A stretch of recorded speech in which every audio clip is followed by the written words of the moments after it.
Hello. So I am currently in a little tiny book club with me and one of my other friends, and we're reading "The Vein of Gold: A Journey to Your Creative Heart."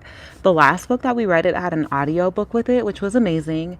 Um, but unfortunately, this book doesn't have an audio book, and like low key, I'm struggling to read it. So I wish that there was an audio version, so I figured I could just read out loud and maybe save this if it comes out good. And then if anybody else is interested in listening to it later, they can. I'm not sure how far I'll go today, but I'm at the very beginning.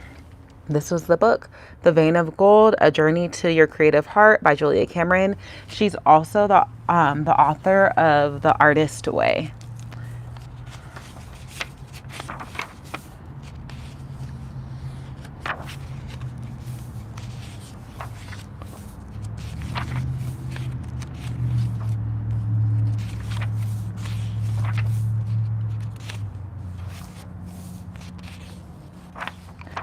Okay, so let's get started. Setting out.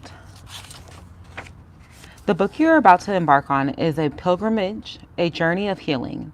In Native American traditions, you might call this a vision quest. My Celtic roots refer to the simpler term quest. Name this journey as it serves you. Some of you will conceive this quest as a spiritual journey. You will consciously use your creativity to encounter your creator. For others, the journey may be viewed psychologically. You are questing for wholeness and healthy autonomy from the expectations of others. Still, others of you may politicize your process. You will experience this work as a radical act, a severing of ties with outmoded hierarchies that have subverted your own considerable powers. The journey I guide you on will be your journey, not mine. I would be lying if I told you the journey would always be easy or comfortable.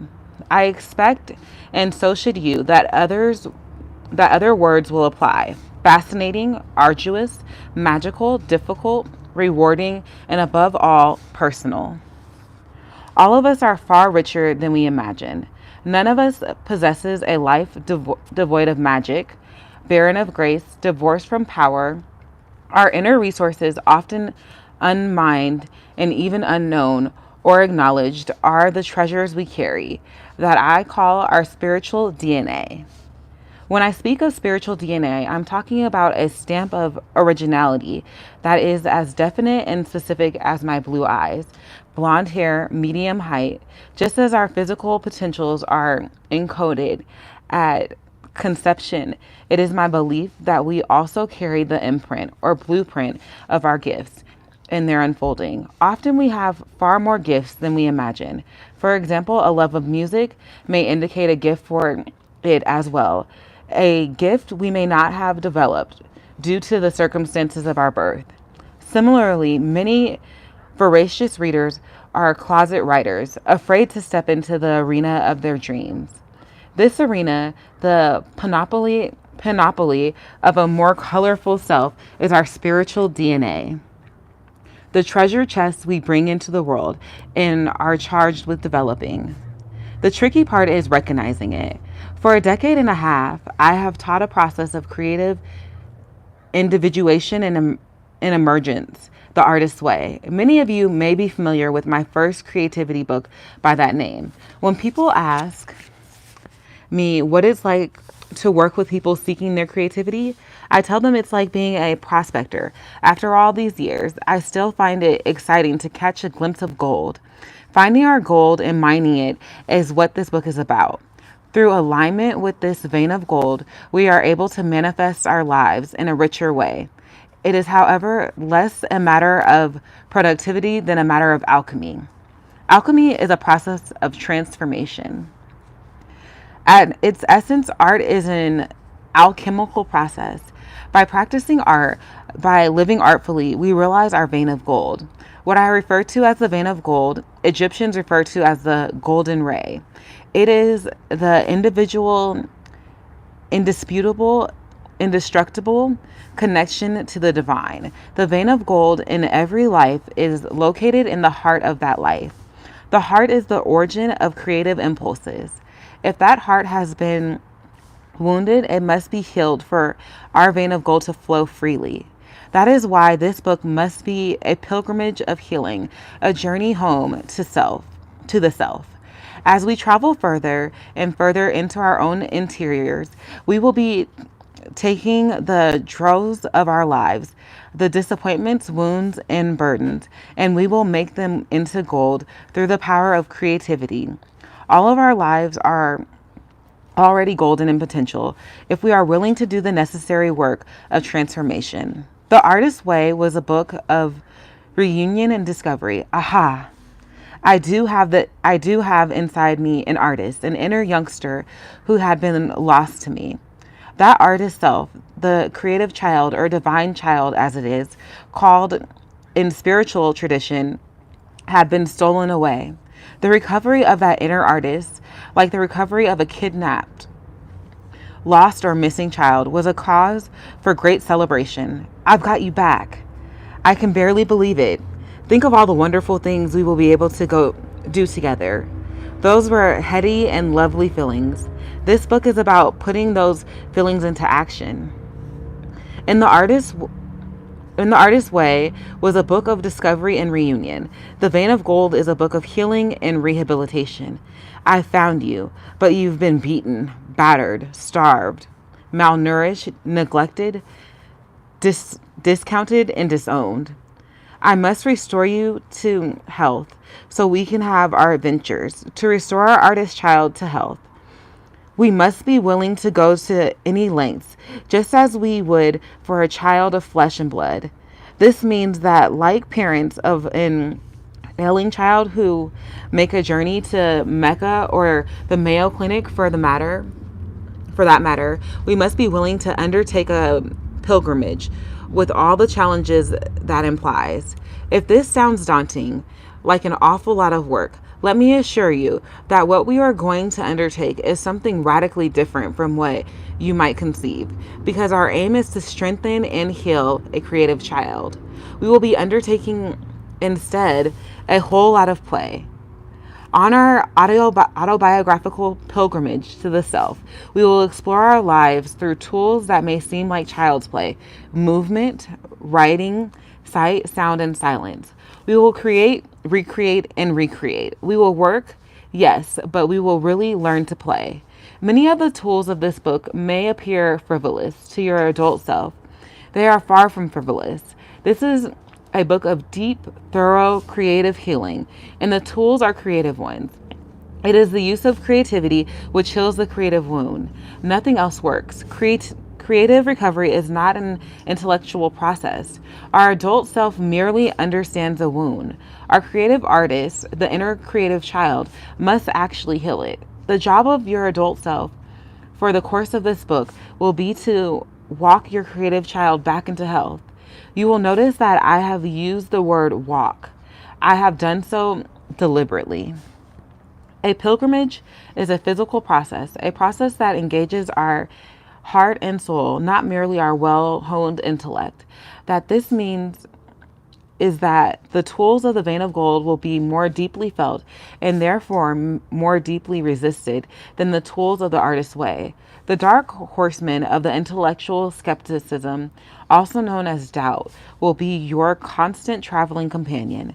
As you explore the kingdom of story, sight, sound, attitude, relationship, spirituality, and possibility, you will be learning simply to do, and you will be learning by simply doing. Ironically, by allowing yourself to make what you conceive of as bad art or even crafts, you will heal yourself and give yourself the necessary strength and humility required to make good art. In other words, by working with these childlike beginner's tools, you will be reawakening in yourself your artist's right to a child's wonder and sense of play. It is from that freedom that your mature creativity must be born. In other words, in order to go forward, you must first go back. It is of course my hope that you will choose to work and play with these tools. If you do, you will reclaim your keys. to the creative gifts locked within you. You will discover that the keys have been yours all along. This means, of course, that it is not my place to name you as an artist. Such power would be lovely, but it does not reside within me. You are the one who must name yourself. You are the one who must seek and claim your creative destiny. No one can do that for you, but you can do it for yourself. This doesn't make sense. It's not productive. This is like kindergarten. What does all of this craft have to do with art? These whispered doubts are like the trolls who hide under the bridge in fairy tales so that the traveler is afraid to pass. Where is this where is this getting me? This is a waste of my valuable time. The skeptic will protest when presented with a spiritual tool such as walking. I just don't get this. This is not a book that can be gotten by reading it. This book cannot be read and evaluated any more than India or Bangkok or Jerusalem can be experienced without going there. A travel book is a travel book. I'm asking you to take the journey instead. The tools of this book are rigorous, albeit playful. They require commitment and engagement. In the words, this is not a book of creative theories. It is a book of creative practice. Again, these tools cannot be read and evaluated. They must be worked. Can you feel the hackles of your intellect rising at the suggestion? Are you dubious, even a little angry? If so, that's good. Anger is energy. We have located some energy, and energy can be used for change. Change, of course, is the polite modern word for transformation, and transformation occurs through action. Faith without without works is dead. This insistence on learning through doing, on healing through feeling, may make your skeptic furious. This is a lot of bunk. I don't see how this could possibly work. It's just so silly. Your skeptic has been trained to think this way. No pain, no gain is a truism of therapy circles as well as fitness spas. Go for the burn. We are taught, and so we roast on the spit of self-examination, turn in on ourselves with excruciating intensity. Habituated by decades of therapy, we believe in what we conceive of and experience as inner work, most often undertaken through talk therapy. We have an idea that insights and healing must come to us through our intellect. We seek to understand our wounds intellectually and alleviate them through that understanding. We attempt to think our way into right actions rather than act our way into right thinking. It is time we approach self-healing in a more heart-centered and holistic way. This book asks you to experiment with the idea of growth and healing occurring through the process of interplay. I ask you to resist your own resistance, doubt your own doubts, and take the risk of moving through and beyond your own intellectualism. For many of you, this will be very frightening at first, like stepping out onto the ice or the dance floor when you are not sure you will be able to perform well. Well, is the voice your perfectionist, the skeptic's sidekick who insists on perfection rather than progress. So perform anyways, just do it. When I speak of a vein of gold, many people think in terms of productivity. Once I find my vein of gold, I'll strike it rich. It is more accurate to think of the vein of gold as a heart vessel, carrying the precious cargo of the flow of our true nature. Viewed this way, we don't need to get rich. We already are rich. This is a book about coming to the recognition. Therefore, these tools are about process, not product. Once we undergo the process of healing and valuing ourselves, once we know our own worth, then we will be able to know the worth of what we create and can therefore create more freely. From my perspective as teacher and witness, transformation is available to anyone willing to pick up spiritual tools and use them for creative unfolding. Why do I specify spiritual tools? Couldn't we call the tools in this book something else? We could, but I believe we would be shortchanging ourselves and mincing words as well. As long as we remain close to the possibility of spiritual help in our unfolding, we are choosing to operate off the battery pack of our limited resources. When we open the spiritual when we open to spiritual assistance, however, tentatively, however, experimentally, we tap into unlimited supply, no longer restricted by the circumstances of our birth or our current life for that matter. We are about to receive sustenance, guidance, and even material resources that support our dreams and our flowering. All of the tools of both the artist's way and the vein of gold are instrumental in assisting spiritual opening. In the world of spirit, there are no orphans or stepchildren. Each of us is a child of the universe with an enormous endowment available for our use. The recovery of that endowment is the reward of working with these playful tools. This contact with the first or authentic or original self can feel as magical as encountering a deer in a mountain clearing. Could that magical creature really be me? We may wonder as the first shimmers of self shine through our doubts. And so we start. We become pilgrims because our pilgrimage is an internal one to the riches locked within our own hearts. We become prospectors and miners as well. In order to arrive at pay dirt, the valuable ore they are seeking, miners must sift through and discard a great deal of worthless material known as the overburden. In personal terms, our individual overburden can obscure the gleam of a creative gift.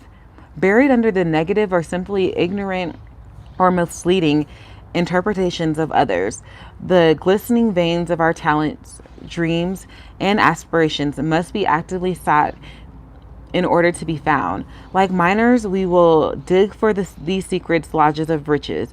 We will pick out the nuggets of self we find hidden below our surface lives. We will haul these treasures light to light, clean them off, and claim them. Each bit of authenticity we are able to own constitutes a part of our vein of gold.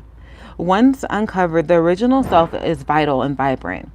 Not at all the colorless, lackluster, depressive so many of us have felt ourselves become.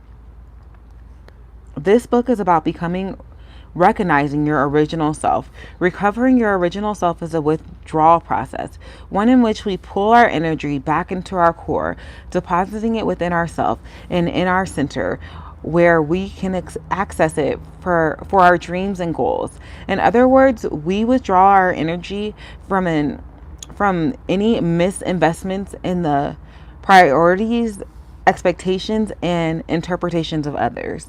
This is with this recognition as the goal that I devise the set of tools you'll be using to excavate your vein of gold. I'm going to read that sentence one more time because it was a little off for me.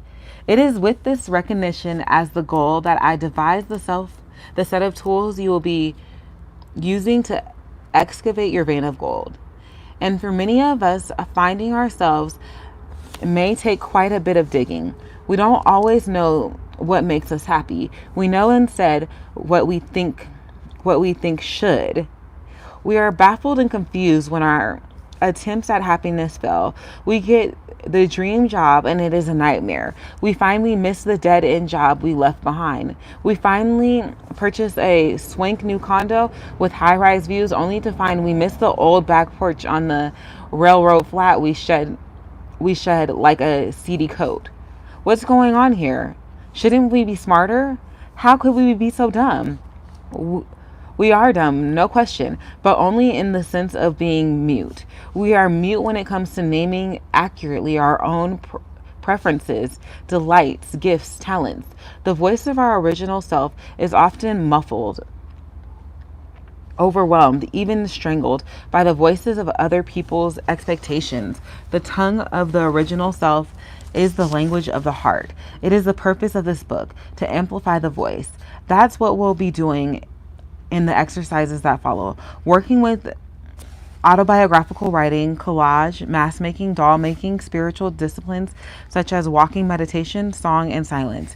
We will ask ourselves the questions: who am I? What do I love? In what directions do I choose to extend myself? Some of our answers and explorations will be surprising. This book may at times feel like a maze or a labyrinth. How is this going to pay off? Why isn't she teaching me something? The skeptic will shrill. This book is not about my teaching you something. It is about your teaching yourself. This book is not about my answering questions. This is about your asking and answering questions yourself. You are both the traveler and the destination.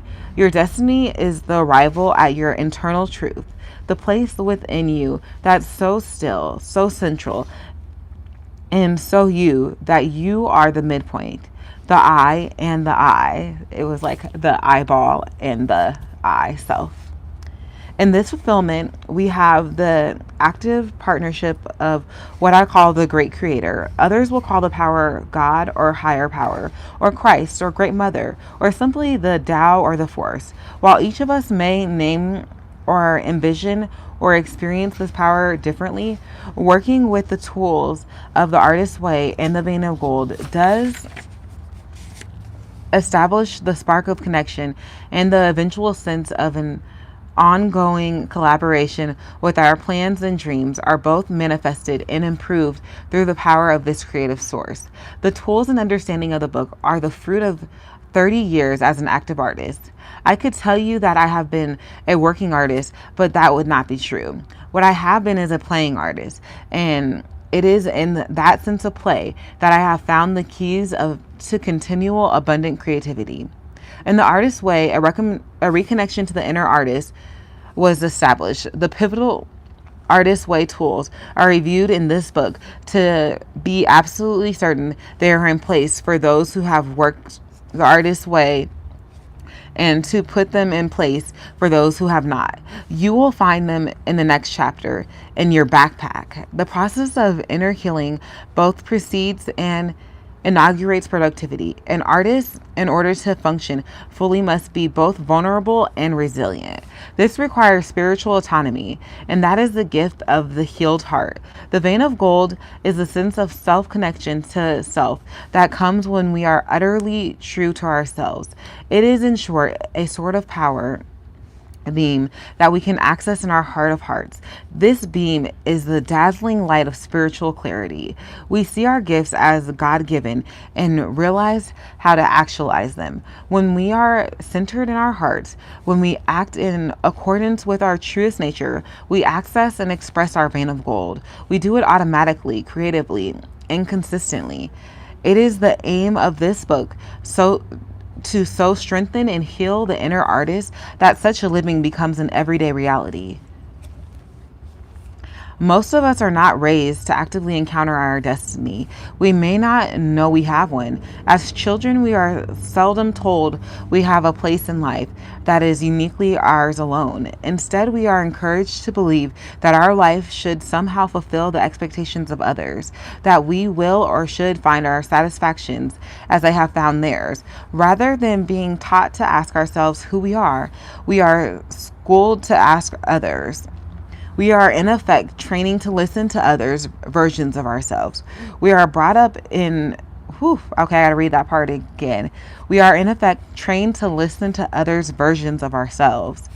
We are brought up in our life as told to us by someone else.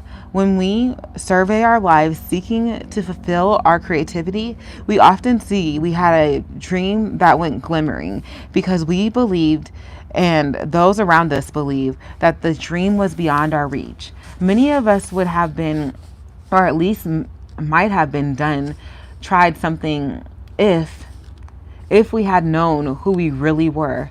But how were we to know? We were being told stories that didn't tell us all the possible happy endings, or even all the possible meanings of the stories themselves. The ugly duckling did not know it was a swan because it had never seen another swan. Turned in on itself creates creativity becomes both a consolation and a source of isolation. Many of an imaginary playmate was invented from the yearning for shared creative adventures. The bottled up wish for a more magical life is often the unspoken grief carried by the creative adult who has forgotten, abandoned, or marginalized the creative child he used to be. That child had stories to tell and knew it. Those stories buried below the surface of our life are still waiting to be mined and told, first to us and then to others. All of us have lives stripped in our own color. Oh, striped in our own colors. All of us have stories embedded within our official life story that are the stories of our own truest heart. The trick, the one we will be practicing in these pages, is to separate our version of our story, our version of ourself. The pilgrimage we are making is to our own core, our own reality, our own sense of self and self-expression. Although the tools we use are often three-dimensional, involving not only sight but also sound and touch, this book is, at its base, a book about stories. It is about stories others tell about you and the stories you tell yourself. As we work, we will be asking, what stories do I tell about myself? What stories do others tell about me? You may find your stories quite different from the stories told about you, or the stories may be the same, but the meanings assigned to them very different. As you work with your life stories, you may find yourself seeing your character quite differently and realizing that you yourself can alter the plot you have been living out. And yet, for all its involvement with the story, this is not a book about writing. It is more accurately a book about writing, as in like doing things the right way, as opposed to like writing by hand. We will write the wrongful images we have of ourselves. We will use tools of many descriptions to change our faulty description of ourselves. Some of you may enjoy thinking of these tools in mythic terms, the task of Hercules just smaller. The word I use for many of them is challenging, often because they seem so whimsical that your skeptic will rear its head and howl. I remember that your skeptic is the dragon at the gate. The riches you are seeking lie within. You must evade, even slay your skeptic to enter your heart. And yet your skeptic is not your enemy. Your skeptic is the adversary that will make you strong.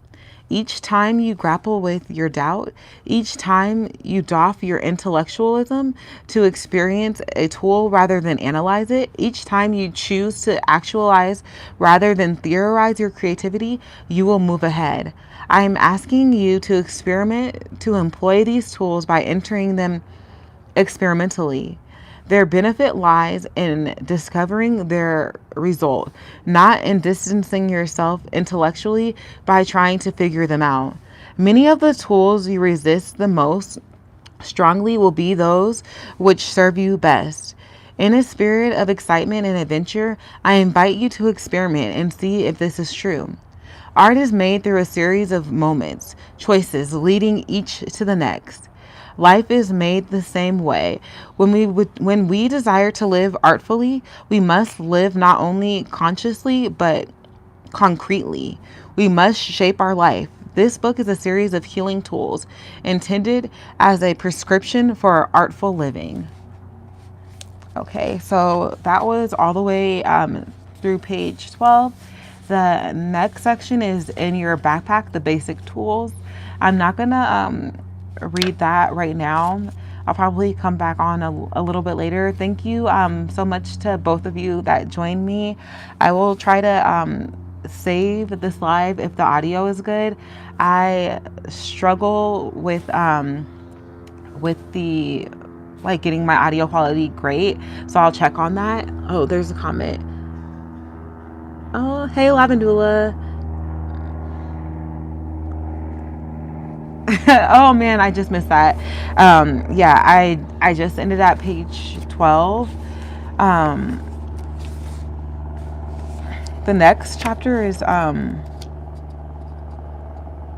pretty short, but but I'll come on at a different time to read that one. Anyways, thanks so much, guys, for being there and helping me get this book started. I'm super excited to read it. And yeah, leave me a comment if you're choosing to read along. Okay, bye for now.